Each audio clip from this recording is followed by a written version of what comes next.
they get more sophisticated the bigger your demand is. The manipulation of the electricity to either decrease or increase your voltages is all handled through transformers. You know, it's like when you transfer from one energy source to another, there's always losses.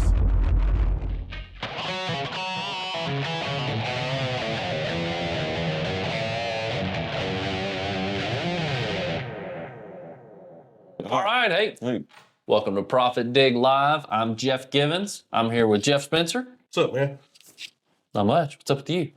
Live. That's it. Live. All right, I got it. I'm also here with Jerry Work. 2 bars. Jerry 2 bars over here. Mm-hmm. So it used to be 5 or 6. It used to be 5 or 6 Now bars. we're down Now to it's 2. 2 bars. That's pretty funny, guys. Yeah, but so we actually have no one behind the camera right now. So I don't know how this is going to go. Operation is running itself. So we're on autopilot. Yeah. You know, let's see how that works out. Yeah. Hey, we were talking, we talk a lot about the construction industry. You know, my expertise is electrical, you know, so I've been part of construction. It's part of construction, yeah. Less on the mechanical aspect of it, but, you know, there is some mechanics, especially once you get into motors and, you know, rotating machines, especially pumps, fans, things like that. But, you know, we were talking just about transformers. What do they do? So if you've never heard of a transformer, in an electrical sense. I remember they used to be like, they like transform into cars and shit, you know. You might be thinking of Bumblebee or Optimus Prime. It's a different kind of transformer. Oh, okay. I'll say the most common ones that you'll see are, well, for example, if you look outside in the street, you'll see poles. And then Canister on. A what? With a canister on. With a canister, yeah, cylinder hanging off of that pole. That's a transformer, and they come in all different sizes, right? You can have transformers inside your electronics. Like a lot of times your computer, you plug something into it, right? Your adapter. Well, that adapter is just a very, very tiny transformer, okay? So in your wall outlet, you have 120 volt AC power. That's what we get in the US at 60 hertz, right? It's different across the world. A lot of times they'll have 240 volts at 50 hertz. So that's why your plugs don't always look the same. They don't want you plugging in that plug from the US in Europe. What's a hertz? So a hertz is, all right, we're going to need some math. That's a speed, Okay. isn't it? If you can imagine a sine wave, okay? Alternating current power, AC power, is produced in the form of a sine wave, okay? And when we say hertz, we mean if you were to measure that electrical signal, you'll see 60 sine waves per second. Hertz is just another way of saying per second. Yeah, that's the speed of your current now. Yeah, it is. Yeah, well, and you can see the same signals in voltage or current. You can look at different It's parameters. like an ACTV, you know, like you got a 60 hertz versus a 120 hertz. 60 hertz, like football game, for instance. Your guys, they'll kind of like jump and jerk a little bit when they're running. Yeah. 120, it's a smooth. Yeah, and that's because of the optic nerve, the way we perceive images.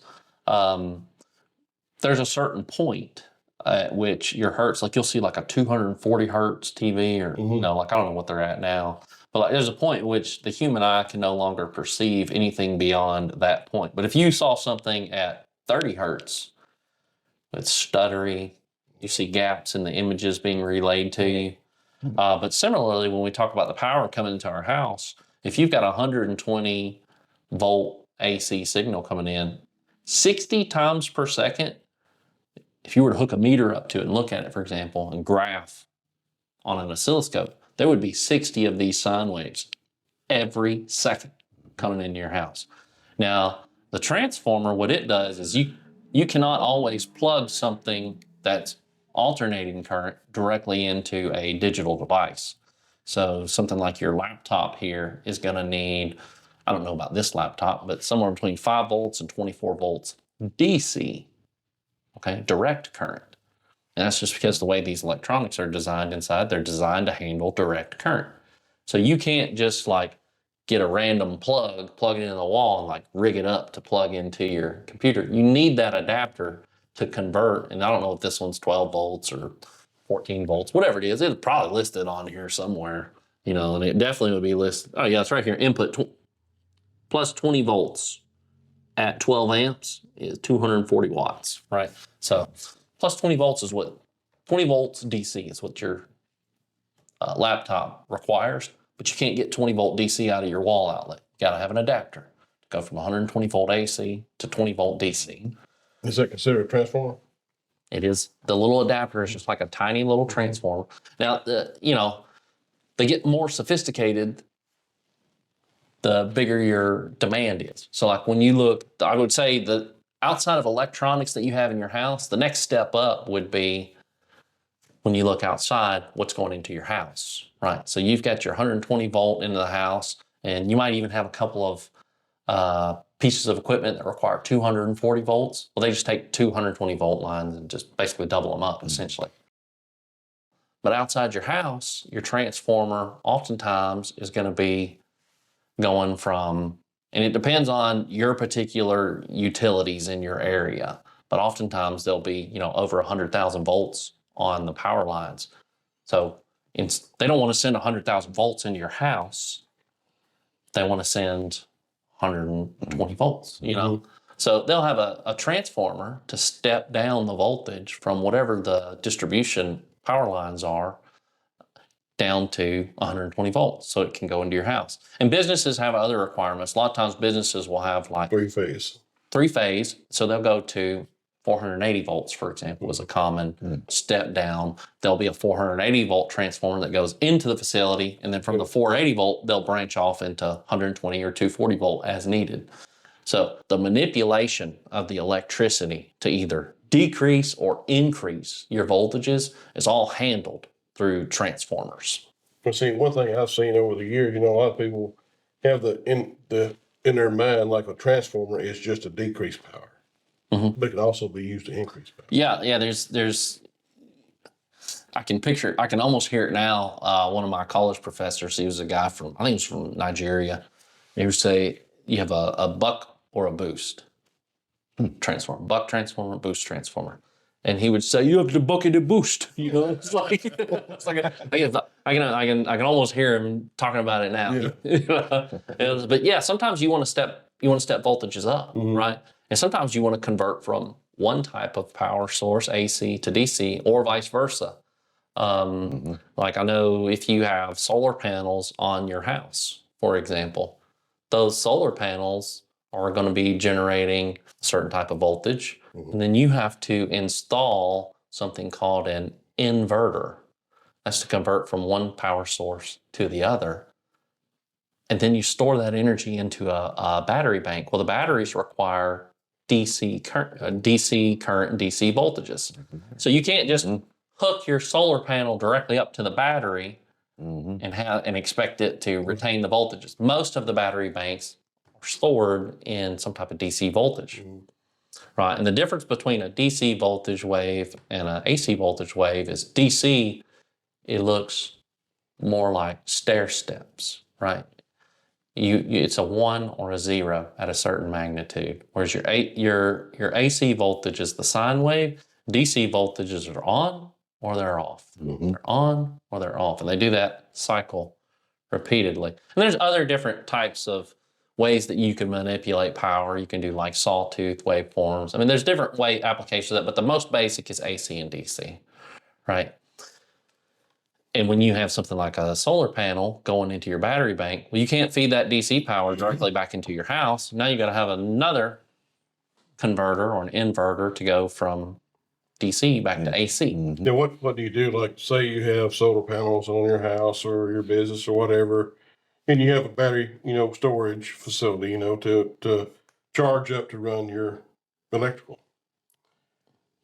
Batteries, if they don't have a current flow to keep them charged, they decline. As they decline, they get weaker. How do you adjust for that? Like, you know, say we got this house, for instance, or this building. As the battery backup gets weaker and weaker and weaker, but you still have everything going on. It needs to go on.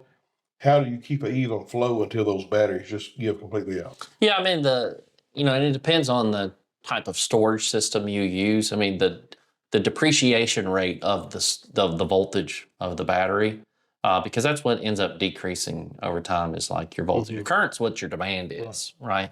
But your voltage is your outputs. And you see it even in your car battery, right? Like as your car battery, if you take a multimeter or something out there, like you're supposed to measure 12 volts to 14 volts on your car battery, Right.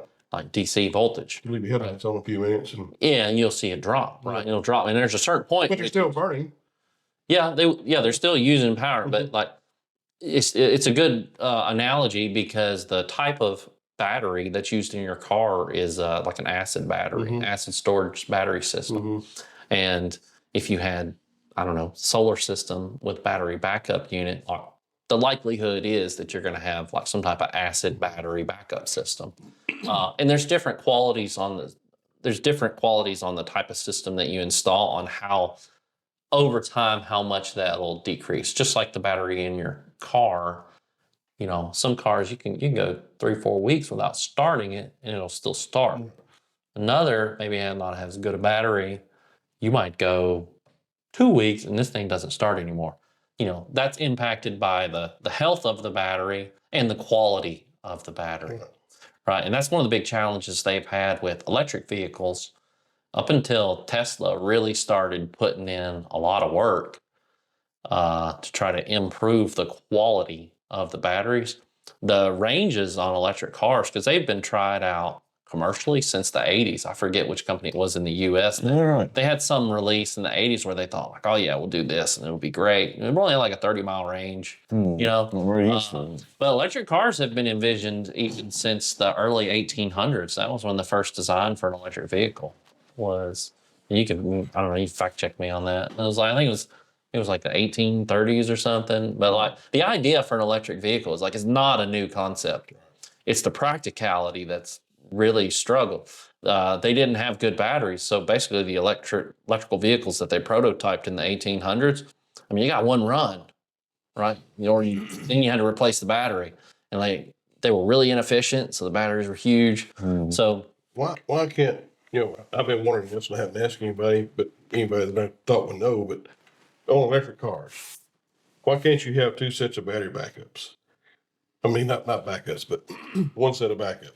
You got a battery, it's your primary battery, but you got another one right here, the auxiliary. So you go so far, and then you click over this backup battery, and it's got just as much range as the other one.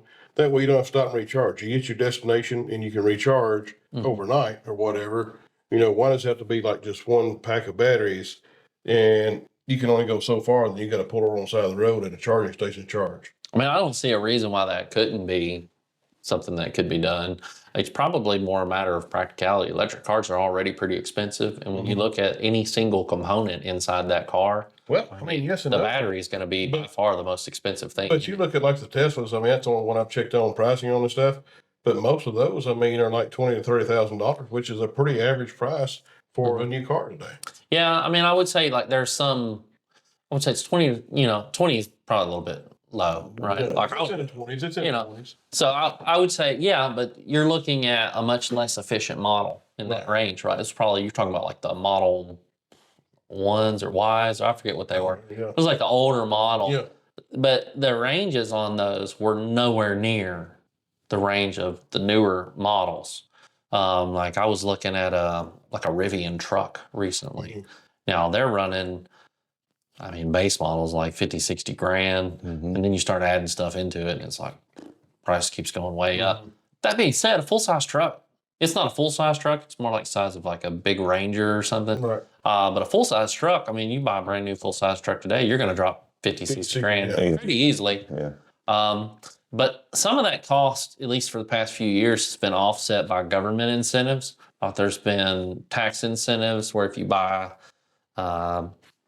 renewable, either renewable energy sources or you buy like electric vehicles, like you either get credits on your tax or you can get discounts from from whoever sold it to you. Like they're getting like government rebates from selling the vehicles. So it's like, it's kind of propped up right now, the cost, a little bit by the government incentives to sell more electric vehicles. And that's been ever since. Propped up. Well, you know, my uncle, he and I had this conversation. You're paying for it. years ago. Yeah. Yeah. My uncle and I had this conversation a few years ago, and we were talking about back when electric cars like were really first starting to come out and be something, you know, that you actually saw on the road. He's now in a nursing home. You know, he's health wise, he's great health, but mind wise, he's not all there. But he told me, you know, we kind of went back and forth on this whole issue, and he's like, you know, he said, Jeff, he said, they will never, ever be a self-sufficient vehicle, you know, an energy vehicle. He's like, you know, it's too much money to lose. He's like, as long as they can make money, he said, they're always going to make it dependent on something, whether it be electricity, gasoline, diesel, whatever it may be. Because what we were talking about was the electric cars. They have drive shafts, they have engines, they have tires. Why can't you have, we talked about earlier, why can't you have two sets of batteries? Have an alternator that spins off the drive shaft, or it spins off one of the wheels, you know, have a motor on one wheel that generates electricity, just like you charge your battery on your car. Let it charge that battery back while you're going down the road. Yeah. I mean, well, they're already doing that. Oh, they are? Yeah, they do that. They do that not only with the alternator, but they also, a lot of them incorporate some type of battery charger when you're braking as well, because there's force there. There's force there that you can use. You can increase the resistance of the stop by braking, right? So, I mean, that's being done. The problem is, you know, the law of conservation of energy, you know, is like when you transfer from one energy source to another, there's always losses, right? And that's why it won't self-sustain. You need a secondary. If you have a secondary battery, it would you're charging one set of batteries while you're going down the road. Yeah, but you'll never charge at the rate that the other one is decreasing. Right.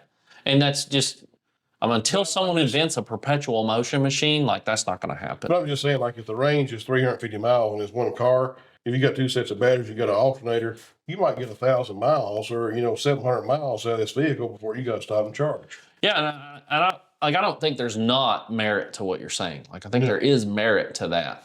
But I would say probably more than anything is it right now doesn't make as much sense to put two batteries in there because of the cost of the vehicles. Some of these batteries, like $20,000. Yeah. I mean, so you're trying to be competitive in the market, which is already, and I would say the electric vehicles are becoming far more competitive than they have been. Make it optional. 10, 15 years ago. Make it optional. Well, and there could be like some options like that. I have not spent a lot of time in the electric. I don't either. There's no reason why you couldn't swap over, Yeah. right? Like you just need some sort of transfer system inside the car. But once again, it's like something can be technically feasible, but not practically feasible. Right. And for whatever reason, they've chosen to ignore that. And I think there will be probably a point, or maybe there's a specific market that they say, all right, why don't we do this? And if I had to guess what market that would be, it would be the semi-truck market, right? The electric semi-truck is where you need long haul situations. You either need a bigger battery or you need two batteries that you can choose from, right? Or multiple batteries. Who says it has to be two? Maybe you've got a bank of 8 batteries, right? I mean, one of the things that's nice is with electric vehicles, you don't need as much engine compartmentalization as you do with more traditional combustion-based engines. So, But you also have to think about your environment as well. Because like even on tractor trailers, your big trucks, you know, when you hit out west, you know, like even through like San Francisco, California, where you got all these hills and stuff, I mean, it's going to take a lot more power or demand for that battery to get those trucks up and down those hills. yeah, it will. Where versus going across the desert or somewhere it's all flat, you know, I mean, it's not going to take that, you know, there's much energy to push that load down the road. It will, but I would say the torque that's generated from an electric motor, Oh, it's like unbelievable. it's going to blow a combustion engine motor out of the water. Yeah. You know, unless you're thinking like something's really souped up, then you're going to guzzle gas, right? Yeah. But the energy efficiency between the two, there's no comparison. And if you've ever ridden an electric vehicle, you're like, wow, this thing really It's zooms. tanks, yeah. Yeah, it's because It's the zero. electric I motor. mean, it's zero to everything, like just stepping on the gas. Yeah. I mean, so, I think, you know, it's been exciting to see the progression of electric vehicles. I mean, we're like, for me, they've been commercially acceptable for about 5 years now. And I'm seeing, like, we live in rural Tennessee, And like, there's Teslas. There's a couple Cybertrucks in town, you know? Is there a disconnect though between earlier? I think before we started running, we were kind of talking about like the electrical grid. Yes. I mean, is there a disconnect between this push for electric vehicles and the fact that our electrical grid in this country is so old? And Yeah, I mean, there is a challenge there. And I will say,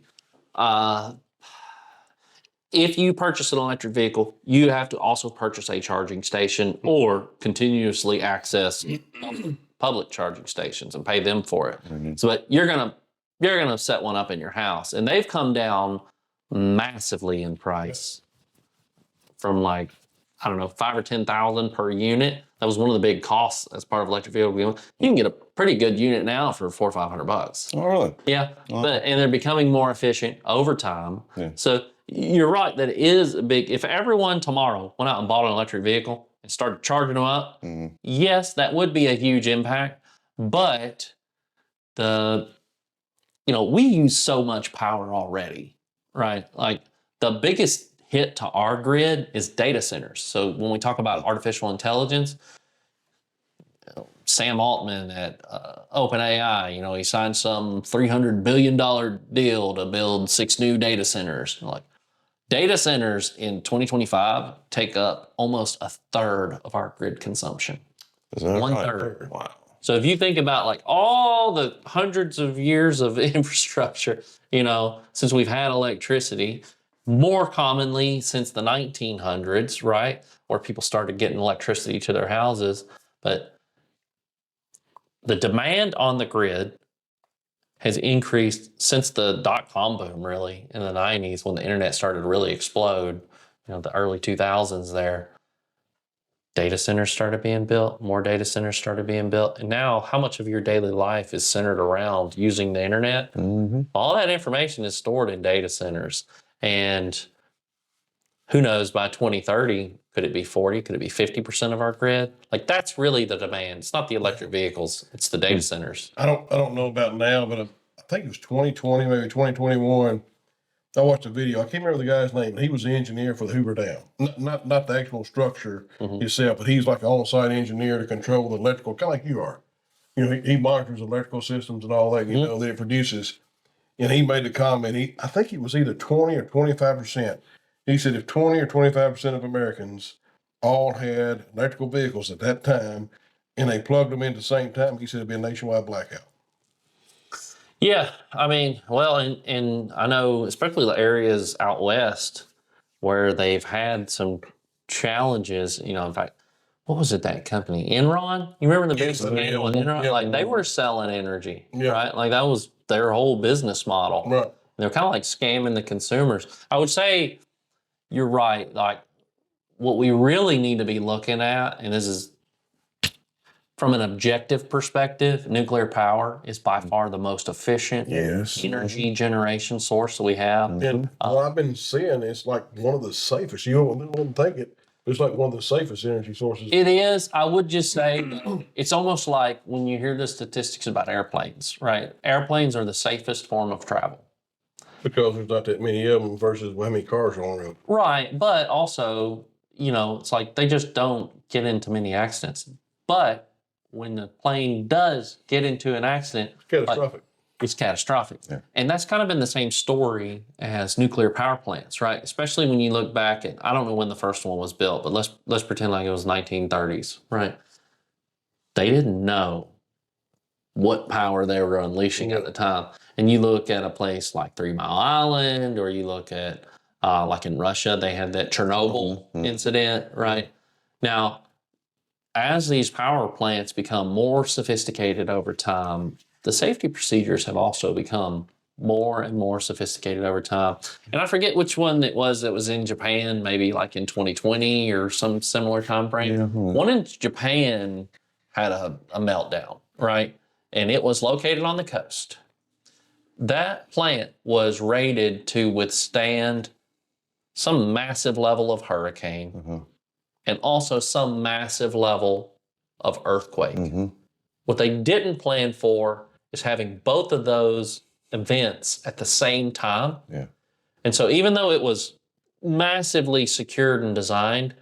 They had the perfect storm there where they had an earthquake and a typhoon at the same time, and it breached the capabilities of their safety procedures.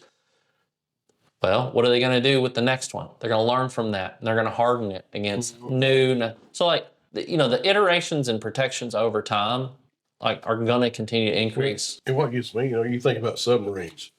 Submarines will run for months at a time on one shot of nuclear energy. Yeah. I mean, it's like, I think it's up to a year. They can go from all around the world in like a year's time and run off of one. I don't know how they measure it, but one fill up of nuclear energy. Yeah, some of my best friends were in the U.S. Navy, and they were nuclear engineers. They call them nukes, right? Yeah. And yeah, that was their whole job, was maintaining the energy structure on the ship. But yeah, you're right. Like, the amount of efficiency, if you compare that, like how efficient it could be to run, and those boats are big, right? Those submarines are big, right? And there's a lot of energy demand on those boats, a lot of electronics, a lot of lighting, Well, their engines and stuff now are all electric. Yeah, the engines are like all the demand is from that. Yeah. Right. So to be able to withstand basically a small city by itself For 1 year, a small amount of, nuclear, I don't know what they use. It was like plutonium or whatever, right? But the point being, when you compare that to something like solar panels, our consumption of energy in the United States is, somewhere between 2 and 5 kilowatt hours for each house. That's the demand that you need to run your house when it's fully loaded. Yeah. Now, in order to reach 2 to 5 kilowatts consistently, I think you've probably driven by some houses that have solar panels installed. It's usually not like one rinky-dinky solar panel out in the yard. They've got this massive array of solar panels. And the reason is because solar panel efficiency, even by math, I think it's perfect, efficient conversion of sunlight to electricity. It's 29%. So you could never take more than that. And in reality, I remember when I was looking at solar panels on our house when we built one in Georgia a long time ago, it was 2008-ish time frame.